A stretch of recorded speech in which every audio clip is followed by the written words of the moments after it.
En Radio Universidad de Tarapacá presentamos Mujeres con Liderazgo y con Ciencia, un espacio para conocer el trabajo de mujeres investigadoras de nuestra región en interculturalidad y sostenibilidad ambiental.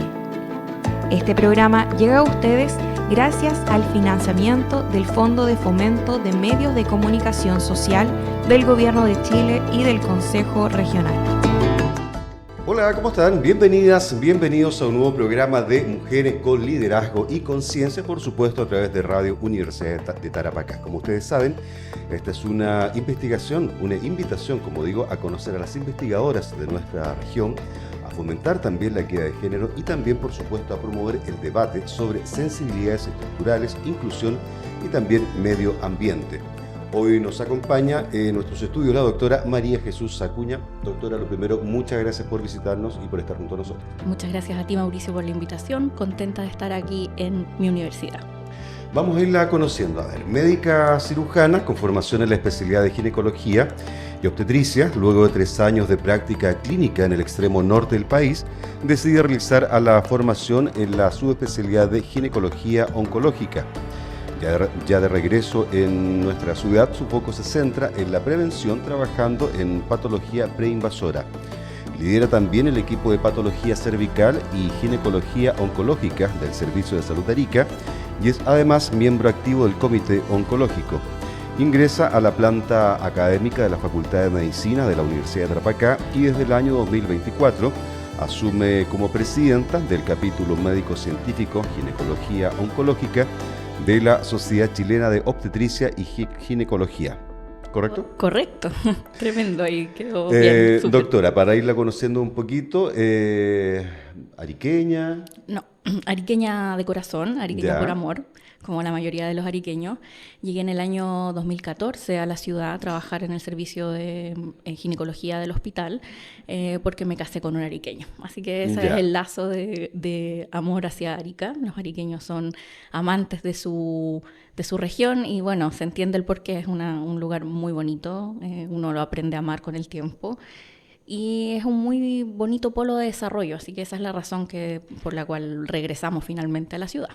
Algo que le haya llamado la atención puntualmente en Arica, en la región. O sea, es una región maravillosa, la playa, el altiplano, la parte cultural también es muy bonita y es una región que tiene mucho para sacar de provecho y que de repente como que queda un poco desaprovechada.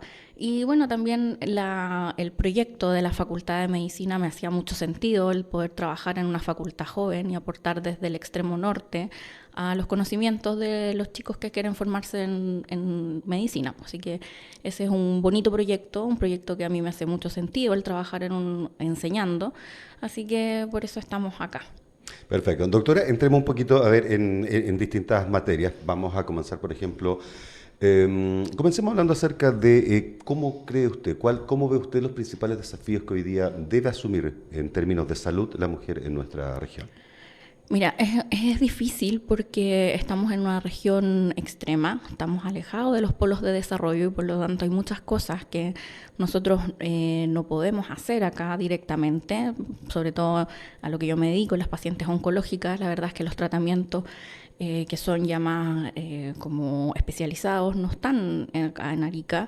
Las mujeres tienen que viajar y tienen que viajar lejos. Nuestro centro de derivador es Antofagasta, y por lo tanto es algo que es difícil porque nuestra interconectividad también en el país es difícil. No tenemos que ir o a Santiago o de Santiago devolvernos a Antofagasta o si no por tierra. Entonces ya cuando se necesita un tratamiento más especializado en la parte oncológica, significa un desafío logístico muy grande. También eso trae como consecuencia que las mujeres tienen que dejar sus vidas acá, sus hijos, etc. Por lo tanto, creo que nuestro desafío principal es llegar antes de eso. Por eso mi idea y en lo que trabajamos muy fuerte es la prevención, porque nosotros no queremos que llegar a las personas cuando ya necesitan un tratamiento tan especializado que no podemos darlo acá en Arica, que esas personas tienen que viajar. Entonces la idea es poder llegar antes a las personas enfocado principalmente en lo que yo más trabajo es prevención de cáncer cervicouterino. Cuando hablamos perdón, cuando hablamos de prevención, doctora, por ejemplo, ¿cuáles son los principales tips que deben manejar las mujeres al respecto? Bueno, yo es súper fácil, para donde voy hablo esto y en general son dos cosas muy importantes que son gratis, que están disponibles ampliamente, que son vacunación. La vacuna contra el virus papiloma humano, que es el virus que causa el cáncer, es una vacuna absolutamente gratuita.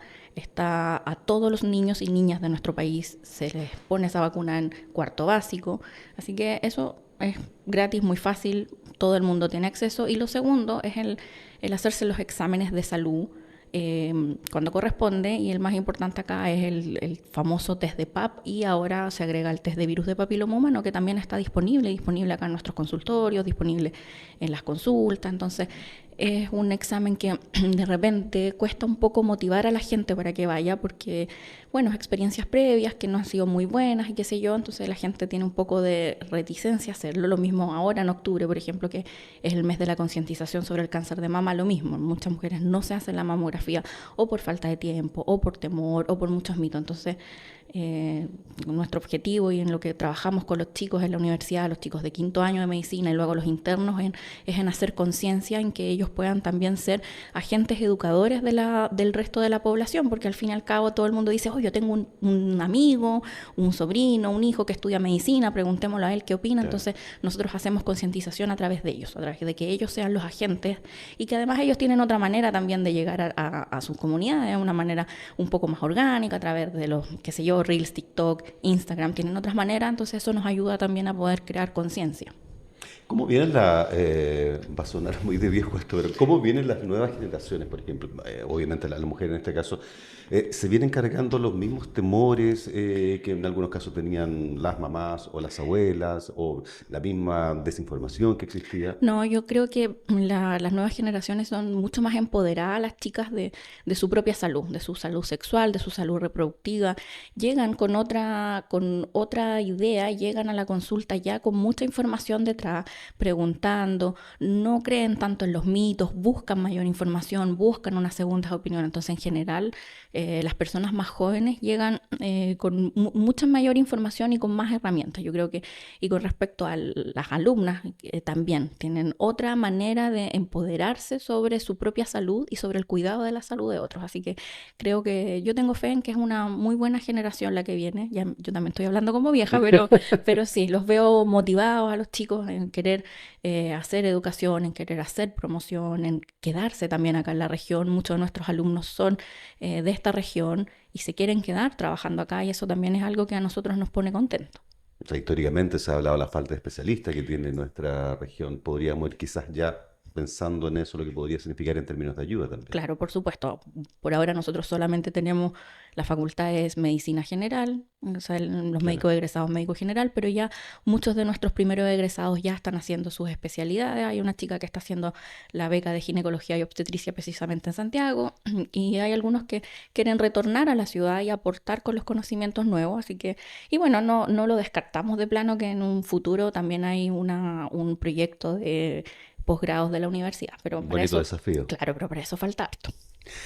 Doctora, bueno, ¿cómo ve usted también, por ejemplo, el acceso en este caso a subespecialidades de ginecología oncológica y obstetricia, por ejemplo, de alto riesgo en la región? Es difícil porque no solo se necesita el especialista y el especialista que se quiera quedar, también se necesita un equipo, trabajar con un equipo completo, y eso cuesta un poco. No es un problema solo de Arica, es un problema de todas las regiones. Si tú buscas dónde se concentran la mayoría de los especialistas en ginecología oncológica, por ejemplo, están casi todos en la región metropolitana y Valparaíso, a lo más, pero ya hacia el sur son muy pocos. Acá en el norte somos poquísimos, 3 especialistas en Antofagasta, y acá nosotros somos un equipo de 2 personas.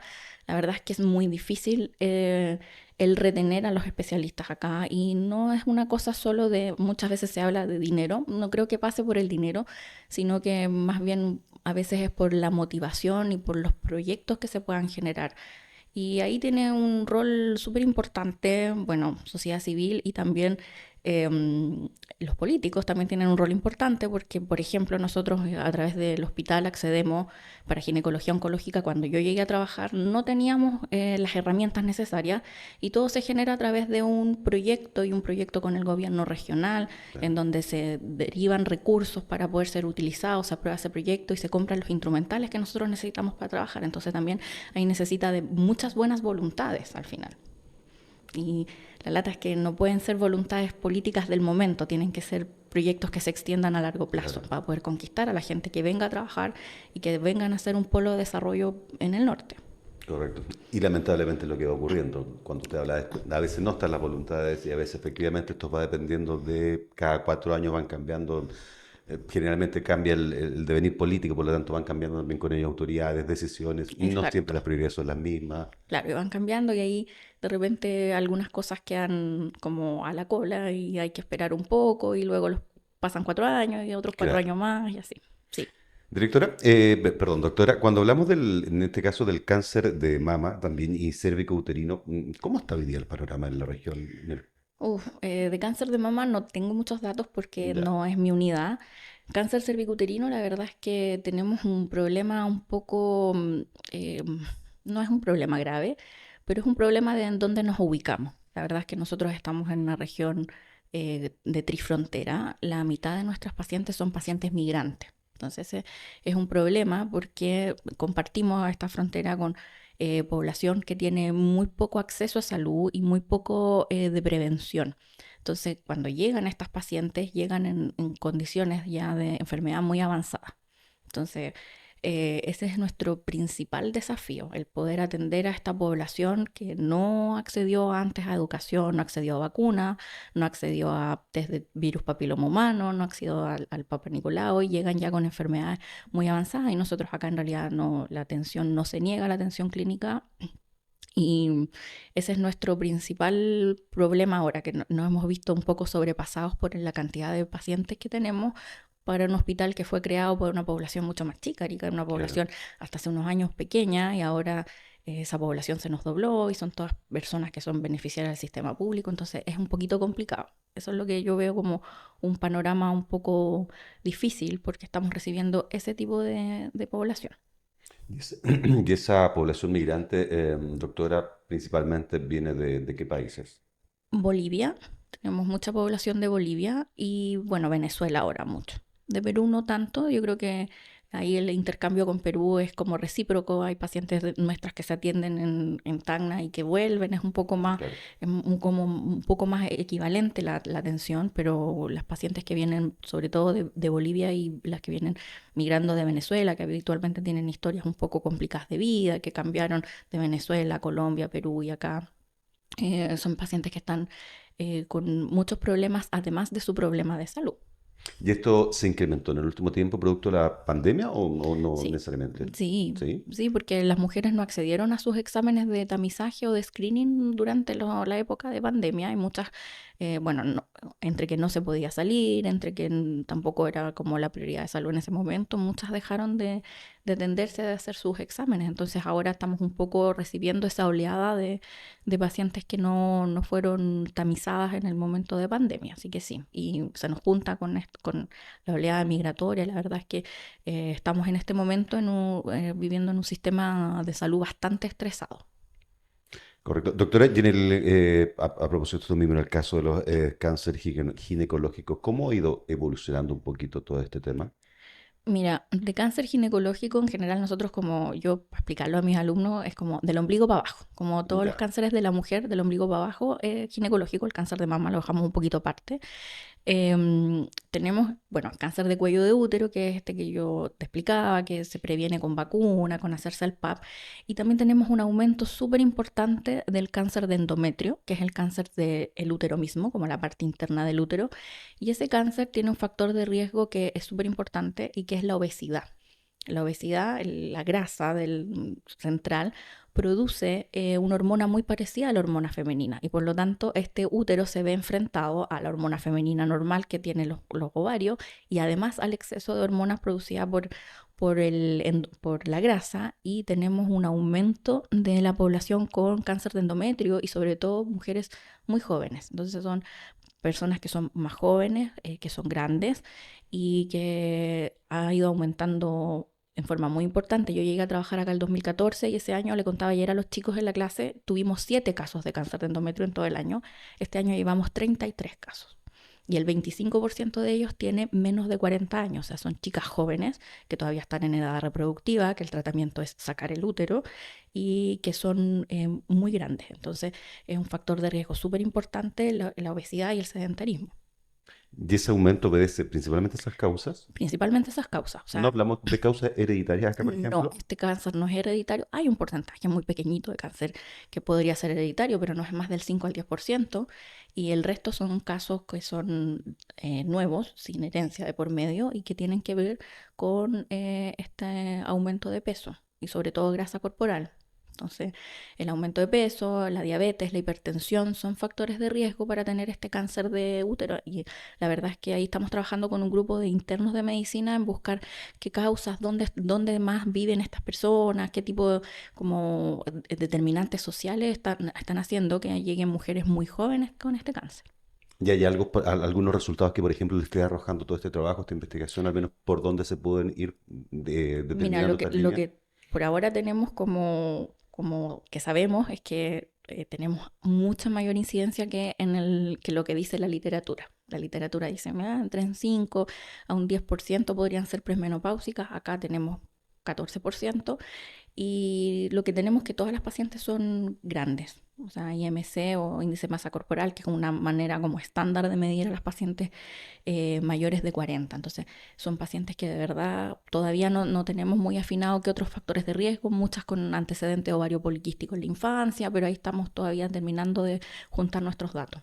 Lo que usted me señalaba, ¿son los principales factores de riesgo o hay otros No, también que pueden? o sea, sí, hay más factores de riesgo, como por ejemplo que le llegue la menopausia, la menarquia, que es la primera menstruación muy temprano en la vida, que le llegue muy tarde la menopausia, el no haber tenido hijos.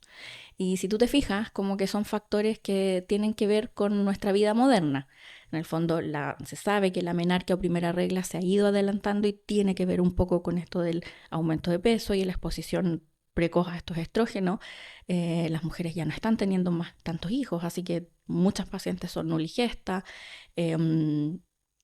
La menopausia está llegando más tarde, hay mucha paciente que tiene antecedente de ovario poliquístico, tenemos mucha paciente diabética o prediabética joven. Entonces, si te fijas y uno busca los factores de riesgo, es casi como hacer una radiografía a las personas actualmente.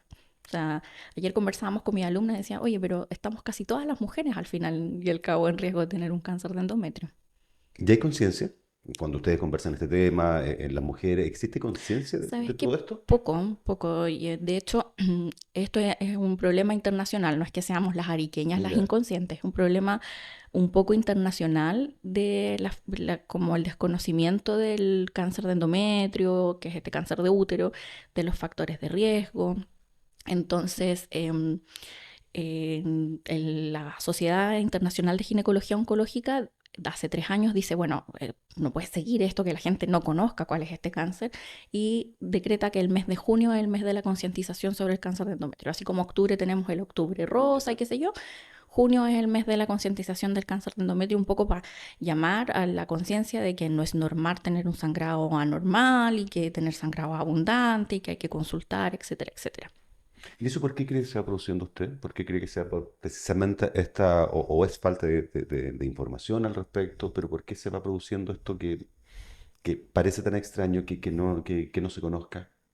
Mira, yo creo que también la salud de la mujer tiene una cosa un poco de mito y de tabú. Como al hablar de menstruación, muchas veces a las mujeres como les da vergüenza y es un tema que muchas veces se ha visto como un poco sucio, hablar de la menstruación. Por lo menos las abuelitas pensaban que la menstruación es algo que hay que ocultar, que es algo cochino, que como uno casi que no tiene que salir de la casa cuando tiene menstruación, que no puede ir al colegio, etcétera. Entonces, como hay muchos mitos y mucho prejuicio con respecto a la salud menstrual, al no saber lo que es normal, qué es lo que es correcto, qué es una menstruación que debería ser normal, precisamente poco se va a saber de lo anormal y por lo tanto tampoco va a saltar como la alarma, oye, esto que me está pasando no es normal.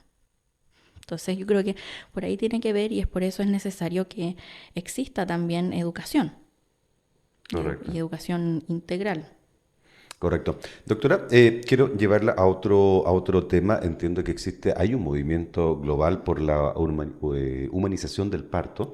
Em, ¿Cómo van trabajando este tema al interior del hospital? La verdad es que ahí me quedo un poco corta de lo que te puedo informar porque yo soy ginecóloga obstetra, pero no me dedico a la obstetricia hace 9 años. Entonces, Ya. la verdad es que dejé de hacer turnos en el momento que me fui a hacer mi especialidad en ginecología oncológica y no he vuelto a ejercer obstetricia.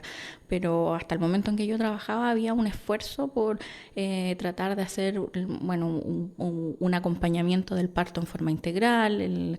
Estaba el parir como al estilo Aymara. Claro, sí, Habían sí. un montón de iniciativas, pero la verdad es que no te puedo dar mayor Ya. información. Ahí me pegaría un carril. Ya, no se preocupe. Bueno, volvamos entonces a lo que usted me señalaba, el tema de estos factores de riesgo, el tema de la prevención también. ¿Y eso cómo se está abordando, por ejemplo, al interior de la Facultad de Medicina, acá en la universidad? Eh, Ya, le consultaba, no se preocupe, le decía que cuando volvemos a hablar de los factores de riesgo, esta falta de muchas veces de educación o de conocimiento en el caso de algunas mujeres, o desconocimiento más bien en ciertos temas, hoy en día, por ejemplo, eso al interior de la facultad, ¿ustedes cómo lo están abordando?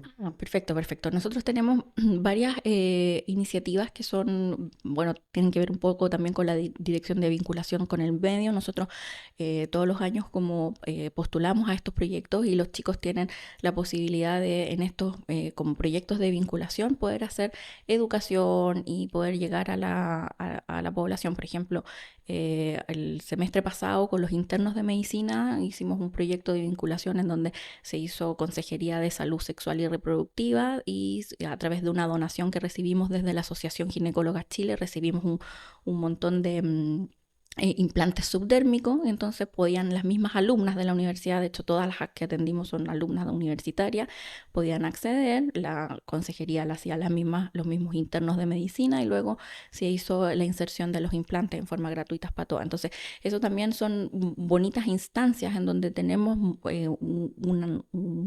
un espacio para que ellos practiquen, para que puedan y también puedan educar y además para que la población pueda acceder a, por ejemplo, implantes subdérmicos que son un muy buen método anticonceptivo, que es caro en general si uno lo compra afuera y absolutamente gratuito. De manera gratuita, perfecto. Doctora, hace un momento usted también habló acerca de la menopausia. Ujú. Eh, ¿hay el, ¿Qué es lo que deben saber las mujeres que están iniciando Ese es un este- tema grande, el tema de la menopausia, porque también es otro tema que es bastante tabú. Como en el fondo en el tiempo de, no sé, nuestras mamás o quizás las abuelas, como que no se hablaba mucho del tema y es como que llegó la menopausia y es lo que te tocó y adiós. Y la verdad es que no se sabe ahora, imagínense que la paciente o la expectativa de vida en Chile es 82 años. Por lo tanto, una mujer puede pasar casi un tercio o más de su vida en menopausia.